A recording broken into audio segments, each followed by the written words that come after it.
Good morning student, BA first year language across the curriculum and reflecting text में आपका अब नया topic start हो रहा है बच्चों के पढ़ने के कौशल का विकास।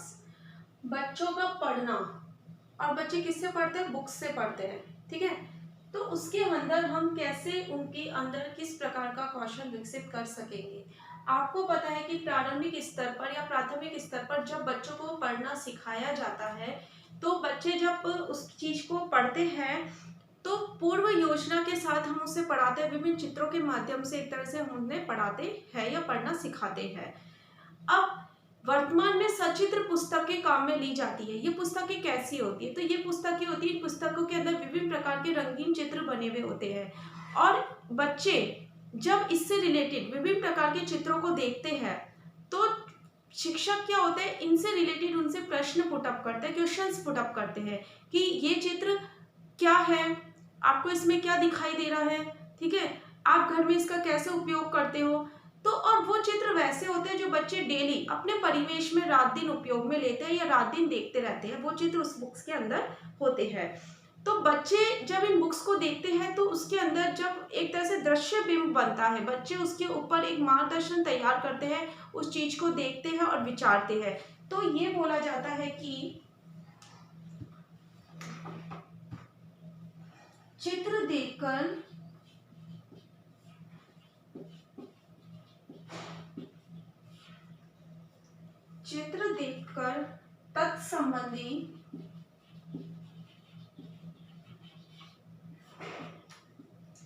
देखकर तत्संबंधी अर्थ एवं आशय ग्रहण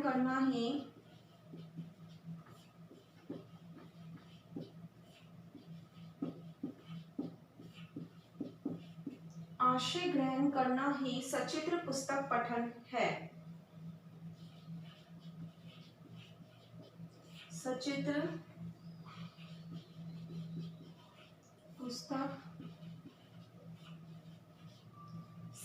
पुस्तक पठन है मतलब वो इतने विभिन्न प्रकार के चित्र होते हैं जो उनके डेली परिवेश से रिलेटेड होते हैं, तो उनको देखकर और उसका अर्थ और आशय ग्रहण करना ही क्या कहला। जैसे कबूतर है, कबूतर क्या करता है, कबूतर को हम चारा देते हैं, गाय हमें दूध देती है, तो इस तरह अर्थ ग्रहण करना, उसका आशय को ग्रहण करना ही क्या कहलाता है, सचित्र पुस्तक पठन कहलाता है। इसी के आधार पर जब हम देखें प्राथमिक स्तर पर छोटे बच्चों के प्रारंभिक भाषा की पुस्तकों में एक रंगीन चित्र बने हुए होते हैं, तो उस चित्र को जब बच्चा देखता है तो अध्यापक द्वारा क्यों, किसके लिए, कैसे, कहाँ, इस तरह के प्रश्नों को क्या किया जाता है, प्रश्न बच्चों से पूछे जाते हैं।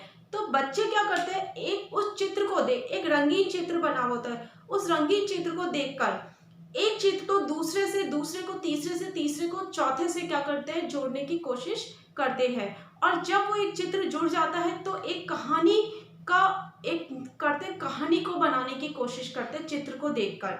जैसे लौंडी, कंकड़ और इस तरह मतलब रखा, जैसे कौवा, कंकड़, मटका इस तरह रखा हुआ है, तो बच्चे वो रंगीन चित्र को बच्चों ने देखा। अब बच्चे एक एक चीज को जोड़ रहे कि कौवा है, कौवे के यहाँ पे मटका रखा हुआ और यहाँ पे मिट्टी और कंकड़ है, तो बच्चे इस तरह चित्र को, तो फिर जो शिक्षक होता है वो पूछने की कोशिश करता है, कौवा है, कौवे यहाँ पानी है तो इसका मतलब क्या है, कौवे को पानी पीना है। अब कौवे को पानी पीना है तो यहाँ कंकड़ है तो इसका मतलब ये होगा कि तो इस तरह के बहुत से क्वेश्चंस अध्यापक द्वारा बच्चों के सामने रखे जाते हैं, तो बच्चे एक कहानी का रूप प्रदान कर देते हैं। तो जब एक कहानी का रूप प्रदान कर देते हैं तो यही क्रिया क्या कहलाती है, चित्र पठन कहलाती है। कौन सी क्रिया कहलाती है, चित्र पठन। कि चित्रों के माध्यम से एक चित्र को दूसरे चित्र से जोड़ते हुए कहानी का निर्माण करना ही क्या कराया जाता है, चित्र पठन कहलाता है। चित्र पठन में अब क्या होता है, चित्र पठन के माध्यम से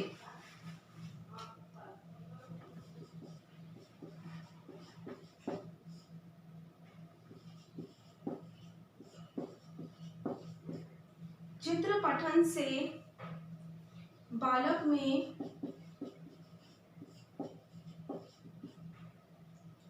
मौखिक अभिव्यक्ति का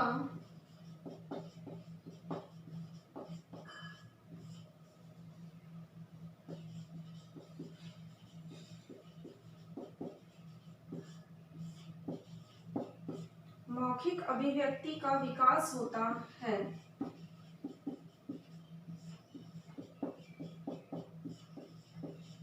किसकी अभिव्यक्ति का? मौखिक अभिव्यक्ति का। क्योंकि बच्चों अध्यापक द्वारा प्रश्न पूछने पर वो क्या कर रहे हैं? अपने उत्तरों को बोल रहा है। तथा इसमें क्या होता है? बालक की झिझक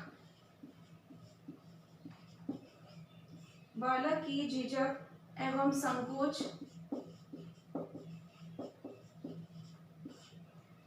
संकोच वृत्ति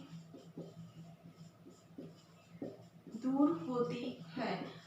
आप देखते हैं कि हम जितना ज्यादा बोलने की कोशिश करते हैं उतना हमारे अंदर कॉन्फिडेंस आता है और हम शाय महसूस नहीं करते और हमें एक संकोच भी उत्पन्न नहीं होता। क्लासरूम के अंदर बच्चा जितना बोलता है वही बच्चा सबसे ज्यादा एक्टिव माना जाता है। फिर तीसरी बात आती है इसके माध्यम से बालक के मस्तिष्क में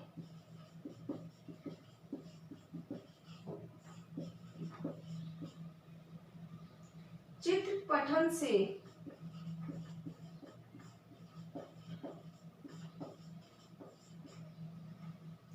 दृश्य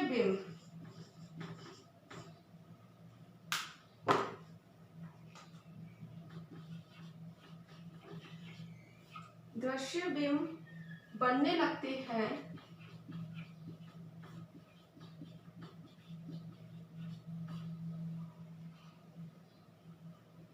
और बालक को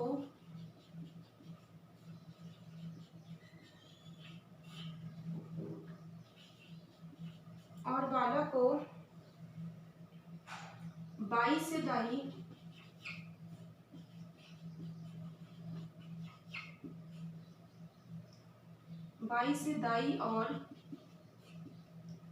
ऊपर से नीचे की ओर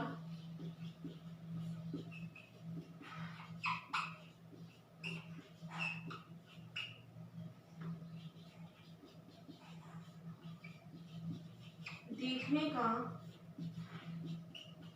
अभ्यास हो जाता है। ये तीनों चीजें चित्र पठन में बच्चों को सहायक देती है। अब बात आती है वर्तमान में।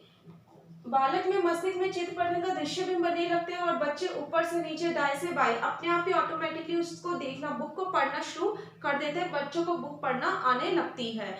अब वर्तमान में देखा जाए तो विद्यालय स्तर पर पाठ्य पुस्तकों का निर्माण किया गया है। पाठ्य पुस्तक हमारे लिए बहुत ज़्यादा अत्यंत आवश्यक होती है और बिना पाठ्य पुस्तक के या पाठ्य पुस्तक के अभाव में कोई भी विद्यार्थी, कोई भी जो छात्र होता है अपने पठन को नहीं कर सकता, मतलब अपने पठन में कौशल विकसित नहीं कर सकता। अब बात आती है पाठ्य पुस्तक कैसी होनी चाहिए। अब पाठ्य पुस्तक का भी अपने पॉइंट ऑफ व्यू से देखें तो बहुत ज़्यादा महत्व होता है, क्योंकि ये बच्चों में स्वाध्याय की भावना के साथ साथ चिंतन शक्ति का भी विकास करती है। तो अब पाठ्य पुस्तक के लिए बच्चों को क्या क्या सावधानियां बरतनी पड़ती है, बच्चों को किस तरह पाठ्य पुस्तक का अध्ययन करना चाहिए, किस तरह बच्चों को, क्योंकि पठन एक कला है, तो पढ़ना हम पाठ्य पुस्तकों के माध्यम से हम पढ़ते हैं, तो किस तरह पढ़ा जाता है, क्या क्या सावधानियां रखी जाती है, वो मैं आपको नेक्स्ट वीडियो में बताऊंगी। आज आपका इतना ही है।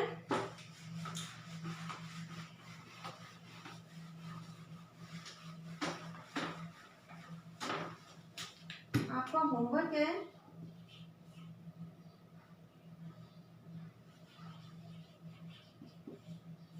बच्चों के पढ़ने के कौशल का विकास करने की अवधारणा को स्पष्ट कीजिए। बच्चों के पढ़ने के कौशल का विकास करने की अवधारणा को स्पष्ट कीजिए। घर पे रहिए, सुरक्षित रहिए। Thank you.